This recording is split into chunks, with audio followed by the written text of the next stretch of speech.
प्रिय विद्यार्थी मित्रांनो, मी दीपाली कुलकर्णी देशमुख माझ्या विंग्स ऑफ फिजिक्स या चॅनलमध्ये आपलं सगळ्यांचं मनपूर्वक स्वागत करते। आपण सीईटी नीट साठी विजेता 2025 ही सिरीज सुरू केलेली आहे आणि त्याचा आज 5वा भाग मी अपलोड करते आहे। यामध्ये चॅप्टर घेतलाय केटीजन रेडिएशन आणि बघा नीटला हा जसाची तसा चॅप्टर आहे जो सीईटी ला आहे। स्टेट बोर्ड मधलं कंटेंट आणि नीटचं कंटेंट सारखंच आहे, प्रश्न पण सारखेच विचारलेले आहे। बरेचसे नीटचे जे प्रश्न आहेत ते सीईटी ला रिपीट झालेले आहे, म्हणजे या एका भागामध्ये तुमचं खूप काही काम होऊन जाणार आहे। कन्सेप्ट क्लिअर असलं ना बाळांनो की तुम्हाला कोणत्याही प्रश्नाचं उत्तर हे लिहिता येतं। फिजिक्स हा पाठ करून लिहिता येण्यासारखा विषय नाही आणि म्हणून या आजच्या भागात जितक्या तुमच्या बेसिक कन्सेप्ट क्लिअर करता येतील तेवढ्या मी माझ्या पद्धतीने क्लिअर करून घेण्याचा प्रयत्न करणार आहे। तर वेळ न घालवता आपण सुरू करू। मग आता सगळ्यात आधी इथं आपल्याला काय लागतं, तर चॅप्टरचं नाव आहे बघा kinetic theory of gases and radiation. आणि म्हणून इथं हा जो काही गॅस आहे ना, तर आपल्याला हा गॅस घ्यायचा आहे आयडियल गॅस। मग का घ्यायचा आयडियल गॅस, तर आधी आपण महत्वाची गोष्ट बघू की आयडियल गॅस आणि रियल गॅस याच्यामध्ये काय फरक असतो। बघा आयडियल गॅस आणि रियल गॅस, आयडियल गॅस आणि रियल गॅस। आता आपल्याकडे आयडियल गॅस इक्वेशन असतं PV that is equal to nRT. याचा अजून एक फॉर्म आपण बघणार आहे आणि हे जे इक्वेशन आहे हे आयडियल गॅस इक्वेशन, हा जो आयडियल गॅस आहे तो सगळ्या टेम्परेचरला आणि सगळ्या प्रेशरला ओबे करतो। It obey this equation all temperature and all pressure. पण आता बघ, आणि असा जो गॅस आहे ना ह्या गॅसला म्हणायचं आयडियल गॅस। मग रियल गॅस कशाला म्हणायचं की जो हे इक्वेशन ओबे करतो, पण कधी, तर फक्त लो प्रेशर हाय टेम्परेचर। आणि याच्यावर एमसीक्यू आलेला आहे बाळांनो, सीईटी ला एमसीक्यू आलाय की रियल गॅस हे आयडियल गॅस इक्वेशन कधी ओबे करतो, तर तो low pressure high temperature. Short मध्ये असं दोनदा तीनदा वर्ड म्हणायचा, काय LPHT, low pressure high temperature. त्याच्यानंतर हा जो गॅस आहे याच्या मॉलिक्युल्सचं जे मास आहे ना ते निग्लिजिबल असतं आणि म्हणून मास नाही, म्हणून त्यांच्यामध्ये इंटरमॉलिक्युलर फोर्स नाही। आणि तसंच इथलं जे कोलिजन असतं, तर ह्या मॉलिक्युल मधलं जे कोलिजन असतं ते इलास्टिक कोलिजन असतं, मीन्स मॉलिक्युल कोलाइड इलास्टिकली, आणि इथे मात्र इथे इन इलास्टिक कोलिजन असतं। रियल गॅस मध्ये कोणतं कोलिजन असतं, इन इलास्टिक कोलिजन असतं। आता इलास्टिक कोलिजन मध्ये कायनेटिक एनर्जी आणि मोमेंटम हे दोन्ही पण काय होतं, तर ते कन्झर्व होतं असं आपण पाहिलेलं आहे। आणि ह्या पद्धतीने तुम्हाला याच्यावर काय काय एमसीक्यू येऊ शकतो, तर रियल गॅस हे आयडियल गॅस इक्वेशन कधी ओबे करतो, तर it obey only at low pressure and high temperature. समजलं का मग? तर या पद्धतीने हे झालं आपलं आयडियल गॅस आणि रियल गॅस। आणि रियल गॅस कोणतं इक्वेशन ओबे करतो, तर तो वंडरवॉलचं इक्वेशन ओबे करतो। समजलं का? आता आपल्याला इथे काही कन्व्हर्जन लागतात बघा, तर आधी आपण ते कन्व्हर्जन शिकू आणि मग आपण कन्सेप्ट कडे जाऊ। मग आता बघा इथे हा जो गॅस आहे हा 1 मोल गॅस आहे। किती गॅस आहे? 1 मोल गॅस। मग 1 मोल हा जो गॅस असतो ना त्याचं व्हॉल्यूम असतं 22.4 लिटर। आणि लिटर हे काही असा युनिट नाहीये आणि म्हणून 1 लिटर बरोबर 10⁻³ मीटर क्यूब हे रिलेशन आपल्याला खूपदा लागणार आहे। या थर्मल सेक्शन मध्ये आपल्याला हे रिलेशन खूपदा लागणार आहे। मग आता मला ह्या लिटरचं मीटर क्यूब करायचंय, तर 22.4 इंटू 10⁻³ मीटर क्यूब हे 1 मोल गॅसचं काय झालं, तर SI मधलं व्हॉल्यूम झालं। आता ह्या 1 मोल मध्ये किती मॉलिक्युल्स असतात, तर हे मॉलिक्युल्स असतात 6.023 इंटू 10⁻23। हा नंबर आहे म्हणून त्याला युनिट येत नाही आणि हा जो नंबर आहे याला म्हणतात ॲव्होगॅद्रोज नंबर, ॲव्होगॅद्रोज नंबर। समजलं का? तर या पद्धतीने हे सगळं कन्व्हर्जन आपल्याला ह्या थर्मल सेक्शनचे न्यूमरिकल सोडवताना लागणार आहे. विशेषतः हे 1 litre that is equal to 10⁻³ metre cube. आता आपल्याला हा जो गॅस आहे त्याला 3 लॉ असतात आणि ते लॉ एकदम फास्ट मध्ये पाहिजे आहे. आता ह्या गॅसला 3 व्हेरिएबल्स असतात, प्रेशर, व्हॉल्यूम आणि टेम्परेचर. मग त्यातलं कोणतं तरी एक कॉन्स्टंट राहतं आणि उरलेले 2 एकमेकाच्या डायरेक्ट प्रोपोर्शन मध्ये किंवा इन्व्हर्स प्रोपोर्शन मध्ये बदलतात. मग आता बघा पहिल्यांदा आपण बघू बॉइल्स लॉ. आता याच्यात टेम्परेचर कॉन्स्टंट असतं आणि प्रेशर आणि व्हॉल्यूम एकमेकाच्या इन्व्हर्स प्रोपोर्शन मध्ये बदलतं. For fixed mass of a gas at constant temperature pressure is inversely proportional to the volume of gas. आणि जेव्हा जेव्हा इन्व्हर्स प्रोपोर्शन असतं ना तेव्हा त्या दोन्हींचा गुणाकार कॉन्स्टंट असतो, म्हणजे P1 V1 that is equal to P2 V2. या फॉर्म्युल्याने तुम्हाला जर समजा गणित आलं, प्रॉब्लेम आला की तुम्हाला एक प्रेशर दिलं, एक व्हॉल्यूम दिलं आणि अजून एक प्रेशर दिलं, म्हणजे हे इनिशियल प्रेशर, इनिशियल व्हॉल्यूम दिलं, फायनल प्रेशर दिलं आणि फायनल व्हॉल्यूम विचारलं किंवा फायनल व्हॉल्यूम दिलं, प्रेशर विचारलं, तर याच्यात व्हॅल्यू सबस्टिट्यूट करून तुम्ही ते सोडवू शकता. समजलं का? तर या पद्धतीने हे झालं बॉइल्स लॉ. आणि याचं बेस्ट एक्झाम्पल काय, तर तुमच्या घरामध्ये जे सिलेंडर आहे, गॅसचं सिलेंडर आहे बघा, ते जर लीक झालं तर त्यातून खूप जोरात प्रेशरने गॅस बाहेर येतो. म्हणजे तिथं जेव्हा व्हॉल्यूम कमी असतं तेव्हा प्रेशरही जास्त असतं आणि जेव्हा प्रेशर जास्त म्हणजे व्हॉल्यूम कमी प्रेशर जास्त, जेव्हा व्हॉल्यूम जास्त तेव्हा प्रेशर काय असतं, कमी असतं. किंवा सोडा वॉटरची बॉटल तुम्ही ओपन केली की तिथे सुद्धा काय होतं, तर प्रेशर आणि व्हॉल्यूम हे एकमेकाच्या इन्व्हर्स प्रोपोर्शन मध्ये बदलतात. आता दुसरा जो लॉ आहे ना तो आहे चार्ल्स लॉ. आता याच्यामध्ये प्रेशर कॉन्स्टंट असतं. मग प्रेशर कॉन्स्टंट आहे तर व्हॉल्यूम आणि टेम्परेचर एकमेकाच्या इन्व्हर्स प्रोपोर्शन मध्ये बदलतात. For fixed mass of a gas at constant pressure the volume of given mass of a gas is inversely proportional to its temperature.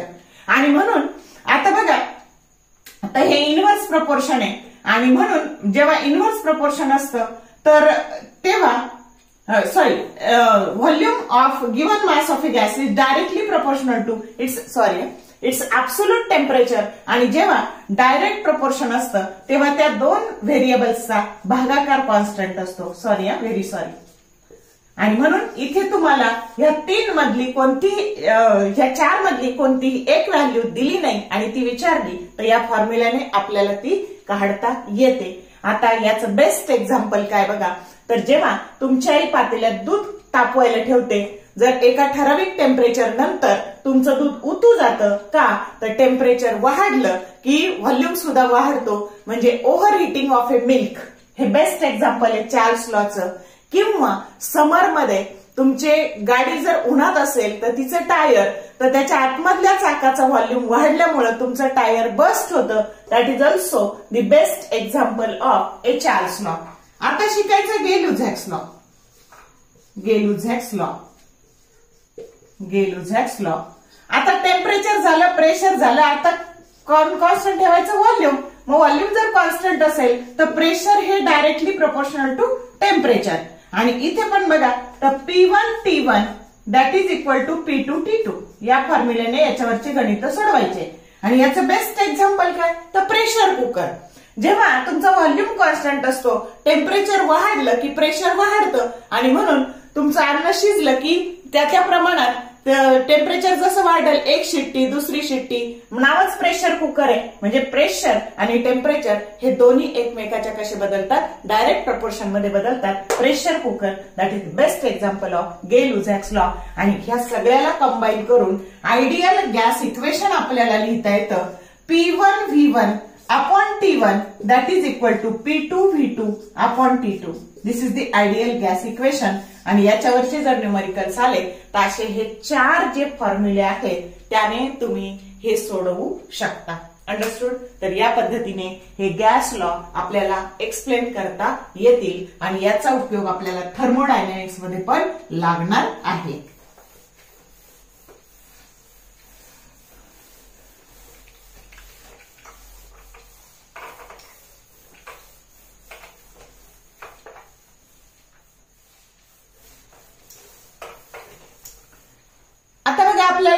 Gas equation माहितीये काय, PV that is equal to NRT.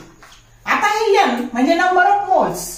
मग आता बघा हे number of moles कसे calculate केले जातात, तर n that is equal to mass of a gas, mass of a gas, ह्या गॅसचं mass divided by its molar mass, its molar mass. आता मासला म्हणायचं कॅपिटल एम आणि मोलर मासला म्हणायचं M0, त्याचं मॉलिक्युलर वेट. मग आता बघा अजून याचा अजून एक फॉर्म्युला येतो काय, number of molecules of a gas, number of molecules of a gas divided by the gas molecules present in 1 mole of a gas. मग आता number of molecules of a gas that is capital N आणि इथे ॲव्होगॅड्रोज number म्हणजेच हे NA. समजलं का, म्हणजे तुमचा एनचा फॉर्म्युला झाला M divided by M0 that is equal to N divided by NA. आणि आता बघा या आयडियल गॅस इक्वेशनचा हा एक फॉर्म आहे. आता अजून एक फॉर्म आपल्याला पाहायचा काय बघा, तर हा फॉर्म पाहण्यापूर्वी मी तुम्हाला अजून एक गोष्ट सांगते की हा जो युनिव्हर्सल गॅस कॉन्स्टंट आहे R इथला, तर हा R that is equal to NA into KB. आता NA ॲव्होगॅड्रोज नंबर आणि KB हा असतो बोल्ट्झमन कॉन्स्टंट. मग ह्या NA ची किंमत आहे 6.023 इंटू 10⁻23 आणि हे आहे 1.381 इंटू 10⁻⁻23. हा बोल्ट्झमन कॉन्स्टंटची ही किंमत आहे. आणि हे जर तुम्ही गुणाकार केला तर हे +23 -23 कॅन्सल झाले आणि इथं शिल्लक राहिलं 8.314. बघा ह्या दोन्हींचा गुणाकार आणि तो येतो जूल पर मोल पर डिग्री केल्व्हिन. आणि कॅलरीज जर लिहायचं झालं तर 2 कॅलरी पर मोल पर केल्व्हिन. ही R ची व्हॅल्यू नीट लक्षात ठेवा. ही झाली जूल मधली, ही झाली कॅलरी मधली. समजतंय का. आता बघा आता काय करायचं, तर आता याचा फॉर्म आपण बघू काय लिहिता येतो. तर ह्या N ची किंमत जर आपण टाकली, हा N बरोबर आपण टाकलं N/NA आणि R ची किंमत टाकली NA इंटू KB आणि हे T लिहिलं तर हे NA काय झालं, कॅन्सल झालं. आणि अजून एक फॉर्म तुम्हाला मिळाला N into KB into T. समजलं का. मग जसं हे PV बरोबर NRT होतं तसं PV बरोबर N into KB into T हा एक आयडियल गॅसचा अजून एक आयडियल गॅस इक्वेशन जे काही आहे त्याचा अजून एक फॉर्म आपल्याला मिळाला. समजतंय का बाळांनो. आता बघा आपल्याला याच्यावर काय प्रॉब्लेम येतो ते आपण बघू. मग आता बघा इथं तुम्हाला विचारलं जातं, आता हा फॉर्म्युला याचा अजून एक इथं आपल्याला लिहिता येईल बघा की PV that is equal to M divided by M0 RT. आणि याच्यावर खूप सारे MCQ येतात. कसे येतात ते आपण बघू. नीटला पण येतात, CETला पण येतात. आता प्रॉब्लेम असा विचारला जातो बघा, ए nitrogen gas, a 7 gram of nitrogen is there. What is the ideal gas equation for it? 7 gram काय आहे, 7 ग्रॅम नायट्रोजन आहे. मग आयडियल गॅस इक्वेशन काय लिहायचं, तर PV बरोबर मास 7 ग्राम, नायट्रोजनचं मोलर मास 78 असतं आणि हे झाले RT and that is nothing but 1/4 RT. 7 4 जा 28. आलं का लक्षात. तर ह्या पद्धतीने हे झालं आयडियल गॅस इक्वेशन. कुणासाठी, नायट्रोजनसाठी. हेच कसं विचारलं जाऊ शकतं, write down ideal gas equation for 5 gram of oxygen. Oxygen साठी लिहा. कसं लिहायचं, PV that is equal to 5 gram दिले. आता ऑक्सिजनचं मोलर मास हे 32 आहे आणि RT हे झालं ideal gas equation for 5 gram of the oxygen. म्हणजे इथं तुमच्या हे लक्षात आलं का की तुम्हाला वेगवेगळा जो गॅस दिला जाईल त्याचं मोलर मास लन असणं हे गरजेचं आहे. हा पण PYQ आहे, हा पण PYQ आहे. तर या पद्धतीने तुम्हाला आयडियल गॅस इक्वेशनवर प्रश्न विचारले जातात. आता पुढचं बघू बघा आपण करू रफ आता हे म्हणून मी देणार आहे पुढे तुम्हाला सगळ्या जे गॅसेस आहे त्याचे मोलर मास पण मी तुम्हाला देणार आहे. ओके.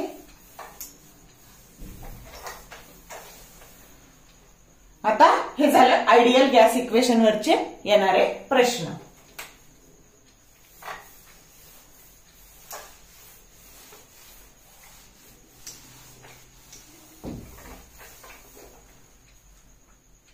आता हा असा आपला गॅस आहे आणि या गॅसमध्ये असे मॉलिक्युल्स आहेत. मुद्दाम थोडे लांब लांब काढले, ते वास्तविक खूप क्लोज असतात. Molecules of this ideal gas, they are always in a state of random motion. They collide with each other and they also collide with the walls of the container, and due to that pressure is exerted by the gas. मग आता बघा हा पहिला molecule हा दुसऱ्याशी जेव्हा तो collide होतो ना तेव्हा तो स्ट्रेट लाईन पाथने जातो आणि हा दुसरा तिसऱ्याशी कोलाइड झाला तर असा स्ट्रेट लाईन पाथने गेला. तिसरा चौथ्याशी कोलाइड झाला या पाथने गेला.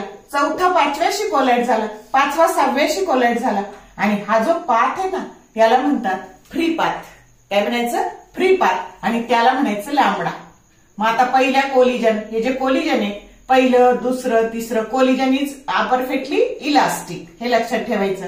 मग आता हा जो मीन फ्री पाथ असतो ना, आता हा फ्री पाथ झाला. मीन फ्री पाथ काढायचा तर ह्या सगळ्याची काय करायची? बेरीज करायची n नंबर पर्यंत आणि जेवढे कोलिजन झाले त्याने त्याला डिव्हाइड करायचं. याला म्हणतात mean free path. The average of the free path is called as mean free path. आणि याचा अजून एक फॉर्म्युला असतो या मीन फ्री पाथचा 1/√2π. या पायला नाहीये अंडररूट, फक्त √2 ला आहे d² n/v. आता एक एक मिनिंग बघा. डी म्हणजे हे जे मॉलिक्युल्स आहेत याचा डायमीटर, या मॉलिक्युल्सचा हा डायमीटर म्हणजे डी. त्याच्यानंतर n म्हणजे नंबर ऑफ मॉलिक्युल्स आणि व्ही व्हॉल्यूम. मग आता तुम्हाला माहितीये की number of molecules per unit volume that is density, आणि म्हणून याला आपल्याला असंही लिहिता येईल √2π d² इंटू रो. हा अजून एक फॉर्म. आता हा जो फॉर्म्युला आहे ना हा नीट 2020 ला 4 मार्काला आलेला आहे. बघा समजलं? त्याचा हा एक फॉर्म आहे आणि अजून एक फॉर्म आपल्याला लिहिता येतो. तो कसा लिहायचा ते पाहू. आता आपण आयडियल, तो पण बोर्डाचा पीवायक्यू आहे, सीईटीचा पीवायक्यू आहे. या फॉर्म्युल्याचा अजून एक फॉर्म आपल्याला पाहायचा. आता आपल्याकडे असं आहे बघा, PV that is equal to n kb into T. आत्ताच पाहिलं आपण हे इक्वेशन. आणि याच्यावरून या n ची किंमत, आता या v ची किंमत काय येईल तर v that is equal to n kb into T divided by P. ही v ची किंमत आहे. आता इथे आपण ती टाकून देऊ. लॅम्बडा बरोबर आता बघा 1√2π d² आणि इथे n divided by n kb into T divided by P. आता नेहमी लक्षात ठेवायचं डिनॉमिनेटरचा denominator that is always numerator. म्हणजे हे n कॅन्सल झालं, हा न्यूमरेटर झाला kb इंटू टी आणि डिवायडेड बाय, आता हे भागिले उलट गुणिले होऊन वरती आलं आणि हे आलं √2π d² इंटू पी. म्हणजे याचा अजून एक फॉर्म्युला झाला मीन फ्री पाथचा की kb into T divided by √2π d² into P. पीच्या स्वरूपात हा आहे बघा. हा n/v number of molecules per unit volume, हा डेन्सिटीच्या स्वरूपात आहे आणि हा प्रेशरच्या स्वरूपात आहे. तर याच्यावर पण पीवायक्यू आलेला आहे. हे असे सगळे तिन्ही फॉर्म्युले एका लाईन मध्ये ह्याला मीन फ्री पाथचे लिहून काढा. म्हणजे कशावरही प्रश्न आला तर तुम्हाला काही प्रॉब्लेम येणार नाही. समजलं का? म्हणजे जसे जसे प्रश्न त्याच्यावर विचारले गेले पीवायक्यू ते मी सगळे तुम्हाला सांगते आहे. तर व्यवस्थित वही पेन घेऊन बसा हे लेक्चर ऐकायला आणि जे सगळं सांगते आहे ते व्यवस्थित लिहून घ्या.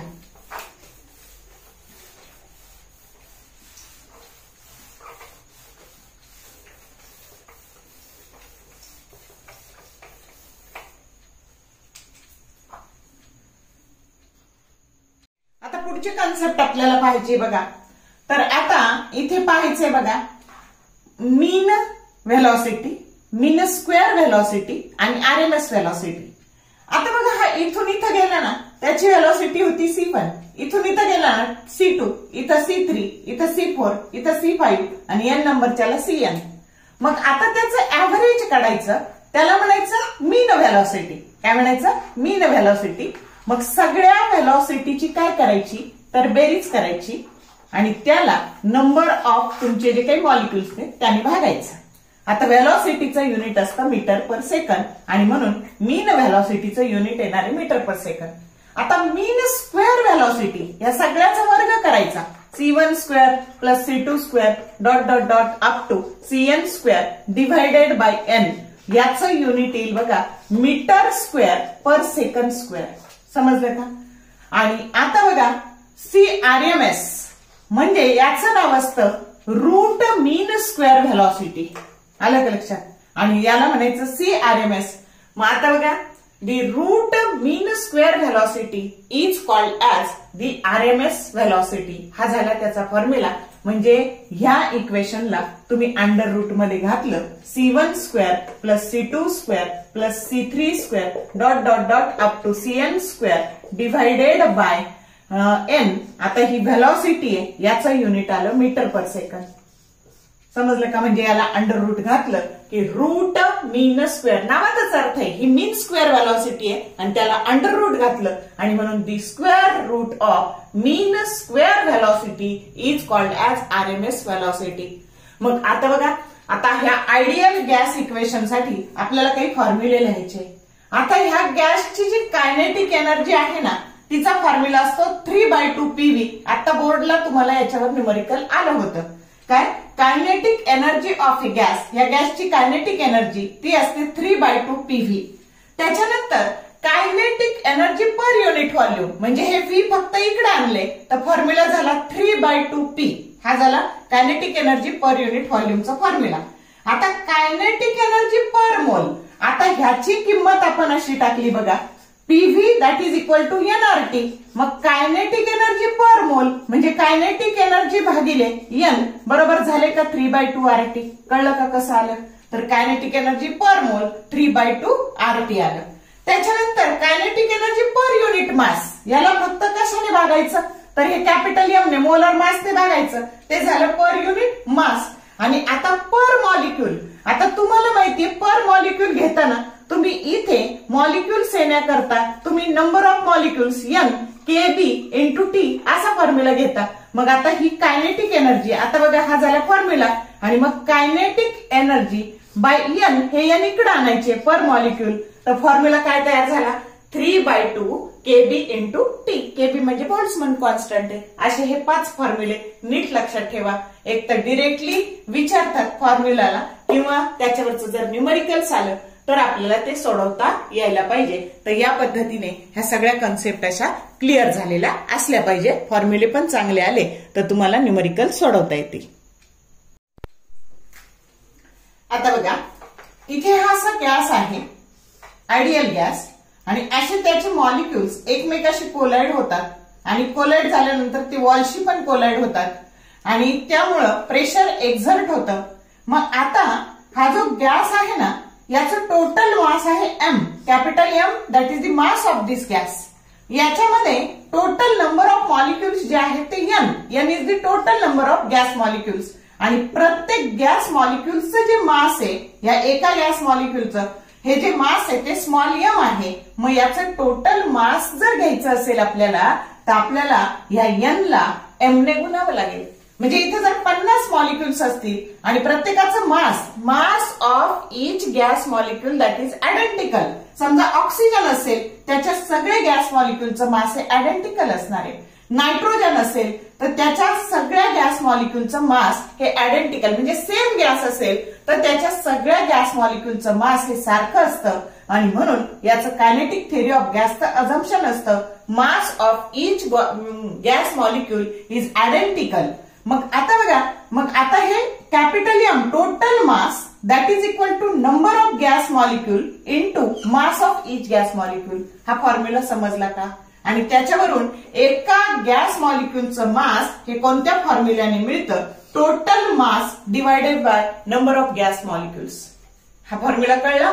आता बघा, याने एक्झर्ट केले जर प्रेशर असतं तर ते कोणत्या फॉर्म्युलाने मिळतं, तर ह्या गॅसची डेन्सिटी रो असते. Rho that is equal to mass upon volume, density that is equal to mass upon volume, आणि ह्या मासची किंमत N into M divided by V.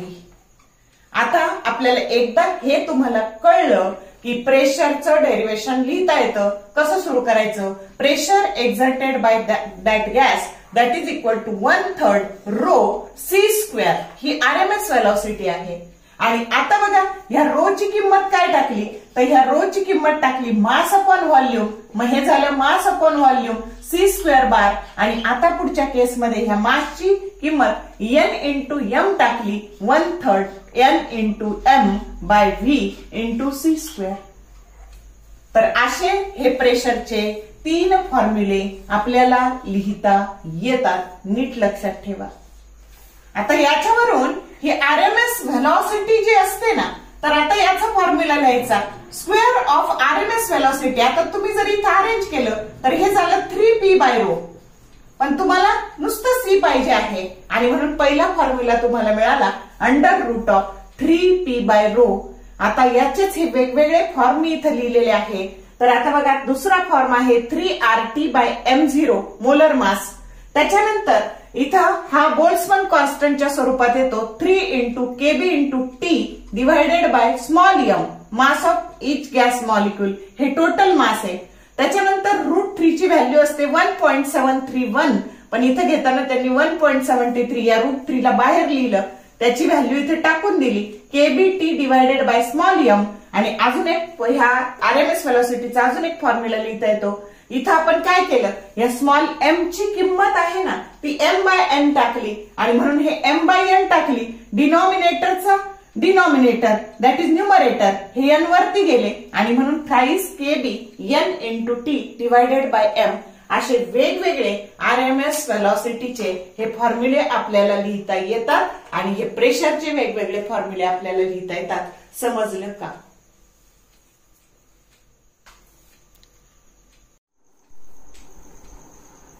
आता बघा, हा जो RMS स्पीड आहे ना, तर या फॉर्म्युल्यानुसार आता RMS स्पीडचा जो फॉर्म्युला आहे under root of 3RT by M0.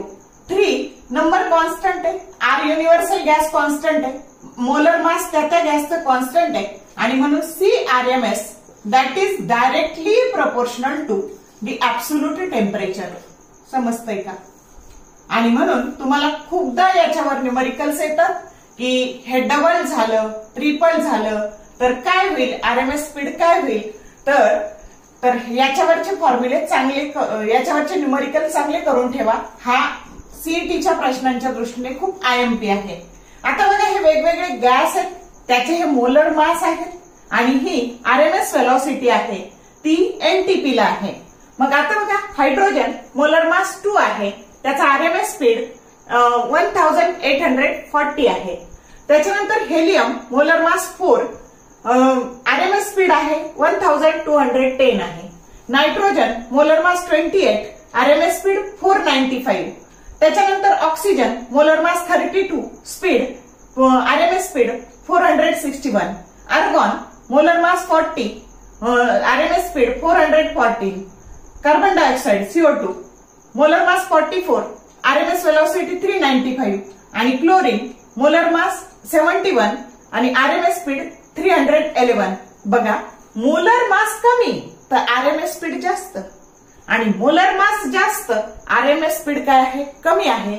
तर हे मोलर मास साठी हा चार्ट चांगला करून ठेवा, जेणेकरून तुम्हाला मगाशी मी आयडियल गॅस इक्वेशन काढून दाखवलं तर त्या टाईपचे प्रॉब्लेम आले तर तुम्हाला दिलेल्या मासला त्याच्या मोलर मासने काय करायचं आहे, डिवाइड करायचं आहे. बघा, परत एकदा सांगते, PV that is equal to M divided by M0.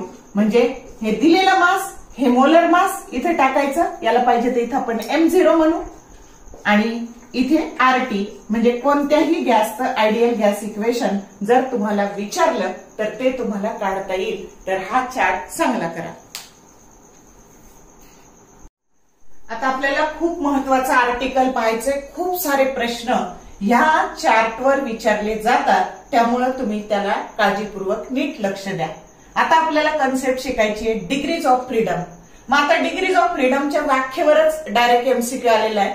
तर मग आता काय बघा, तर डिग्री ऑफ फ्रीडम म्हणजे काय? दी total number of coordinates or independent quantity required to specify the position and configuration of a system that is called as a degrees of freedom. या व्याख्येवर तुम्हाला प्रश्न आलेला आहे.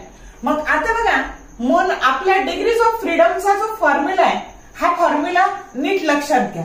F म्हणजे degrees of freedom 3n minus r. आता n म्हणजे काय? तर n म्हणजे ऍटॉमिसिटी. n म्हणजे ऍटॉमिसिटी आणि आर म्हणजे रेस्ट्रिक्शन. आर म्हणजे काय? रेस्ट्रिक्शन. आता mono atomic, helium, neon, argon, krypton, xenon हे सगळे काय आहेत? मोनो ऍटॉमिक गॅस आहेत. मग आता त्याची डिग्रीज ऑफ फ्रीडम कशी काढायची? मग आता बघा, एफ बरोबर 3n मायनस आर. आता सिंगल ऍटम आहे, मग तो एक्स ऍक्सिसने जाऊ शकतो, वाय ने जाऊ शकतो, झेड ने जाऊ शकतो. त्याला रेस्ट्रिक्शन आहे का? नाही. मग रेस्ट्रिक्शन 0 आहे. मग F3 ऍटॉमिसिटी मोनो सिंगल ऍटम आहे म्हणजे 1. रेस्ट्रिक्शन आहे का त्याला? नाही. म्हणजे डिग्रीज ऑफ फ्रीडम किती आल्या? तर 3 आल्या. म्हणजे हा एक्सनी वाटलं तर एक्सने जाऊ शकतो, वायने वाटलं तर वायने जाऊ शकतो, झेडने वाटलं तर झेडने जाऊ शकतो. म्हणजे याच्या डिग्रीज ऑफ फ्रीडम काय आल्या? 3 आल्या. मग आता बघा, त्याची specific heat capacity at constant volume म्हणजे सीव्ही, त्याचा फॉर्म्युला असतो Fr/2. आता F किती आहे? 3. मग 3r/2 म्हणजे 3/2r. समजलं का? आता त्याची सीपी तुम्हाला माहितीये, CP minus CV that is equal to R. मग सीपी इज ऑलवेज ग्रेटर. मग तिथं फक्त काय करायचं? F+2 F किती आहे? 3. मग 3+2 5. 5/2 इंटू आर हे झालं सीपी. आणि गॅमा म्हणजे काय? तर CP/CV आणि त्याचा अजून एक फॉर्म्युला असतो 1+2/F. हा झाला गामा. ऍडियाबॅटिक रेशो म्हणतो आपण त्याला. मग आता बघा, CP/CV घेतलं तर हे भागिले हे घेतलं. बघा 5/2r डिवायडेड बाय 3/2r. तर हे उलट झालं 3/2r. आर काय झाले? कॅन्सल झाले. आणि 2/3 2 कॅन्सल झाले म्हणजे 5/3 झालं.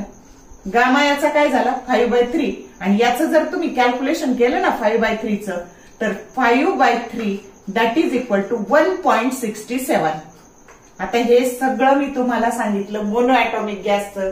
ही डिग्रीज ऑफ फ्रीडम, ही specific heat capacity at constant volume, ही specific heat capacity at constant pressure आणि हा त्याचा गामा 5/3. समजलं का?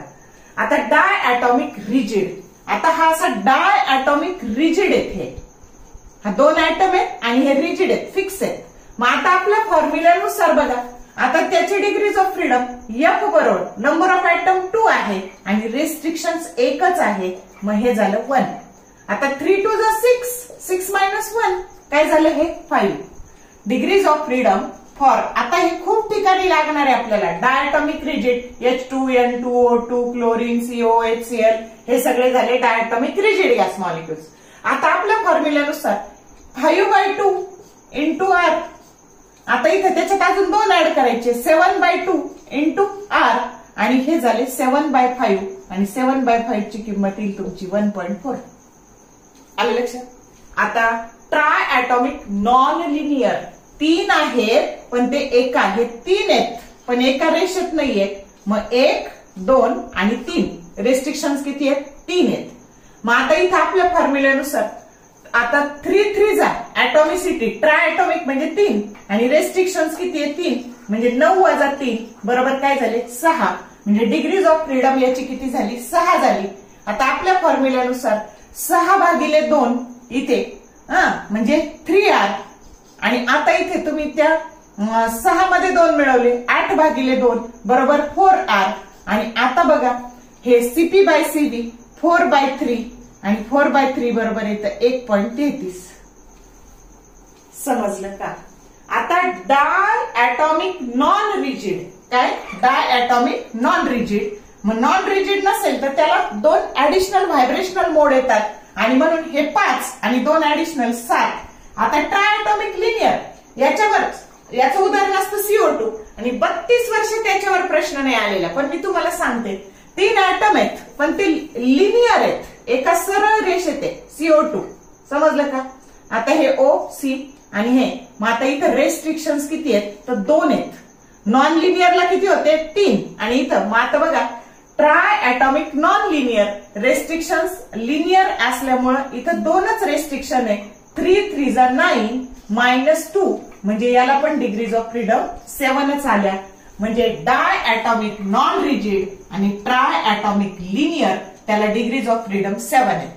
आता 7 आता तुम्हाला माहितीये की जे येईल त्याला 7/2 R आणि याच्यात 2 मिळवायचे 9/2 R इथे झाले 9/7 आणि कॅल्क्युलेशन केलं तर हे तर 1.28 असा हा टेबल आपण भरलेला आहे. आता अजून सोप्या पद्धतीने तुम्हाला लक्षात ठेवायचं तर हे तर 1.5 R, हे तर 2.5 R, हे पण 2.5 R, हे 3.5 R. बघा ना तुम्ही. आता हे पण 7/2 3.5 R आणि हे 4.5 R. आणखी सोपं तुम्ही असंही करू शकता. आता याच्यावर प्रश्न कसा विचारला जातो? एक तर डायरेक्ट डिग्रीज ऑफ फ्रीडम विचारतात. आता पॉलीएटॉमिक साठी विचारतात बघा. Degrees of freedom for polyatomic gas that is 4 + F divided by 3 + F. हा पण PYQ आहे. समजलं का? Degrees of freedom for polyatomic gas सीईटीचा हा PYQ आहे. हा फॉर्म्युला पण चांगला करा. मग आता बघा प्रश्न कसा विचारला जातो. आता मी हे एवढं इथलं रफ करते आणि त्याच्यावरचा आता प्रश्न बघू. कन्सेप्ट कळली का तुम्हाला डिग्रीज ऑफ फ्रीडमची? आता प्रश्न असा विचारला जातो की R/CV बरोबर 0.67 आहे तर गॅस मॉलिक्युलचं नेचर कसं असेल? Nature of gas. मग आता बघा काय तर R/CV बरोबर 0.67 कधी कधी विचारलाय बघा. AIPMT 1992 म्हणजे 1992 नीटला विचारलाय. सीईटी 2020 ला विचारलाय, 24 ला विचारलाय, 23 ला विचारलाय. मग आता कसं सोडवायचा तर तुम्हाला काय माहितीये तर मेयर्स रिलेशन CP - CV बरोबर R माहितीये. मग आता तुम्हाला R/CV दिलंय म्हणजे इथे divide each term of this equation by CV. त्याला CV ने भागलं आपण. मग आता इथे काय झालं तर हे CP - CV म्हणजे याची किंमत टाकली गामा मायनस हे 1 that is equal to R/CV. मग गामा बरोबर हे R/CV हे 1 तिकडे गेले तर ते प्लस झाले, हे मायनसच्या आता इकडे गेले प्लस झाले. ही किंमत तुम्हाला दिली 0.67 + 1 म्हणजे हे झाले 1.67 आणि 1.67 गामा ज्याचा आहे तो गॅस कसा आहे तर मोनो ऍटॉमिक. समजतंय? गॅमाची किंमत 1.67 आली तर उत्तर आलं मोनो ऍटॉमिक. आता सीईटीला R/CV बरोबर 0.4 दिलेला आहे. मग हा कधी कधी विचारलाय 2016 ला विचारलाय, 2020 ला विचारलाय, 23 ला विचारलाय, 24 ला विचारलाय. आता सगळी पद्धत हीच करायची पण एवढं करायची काहीच गरज नाही.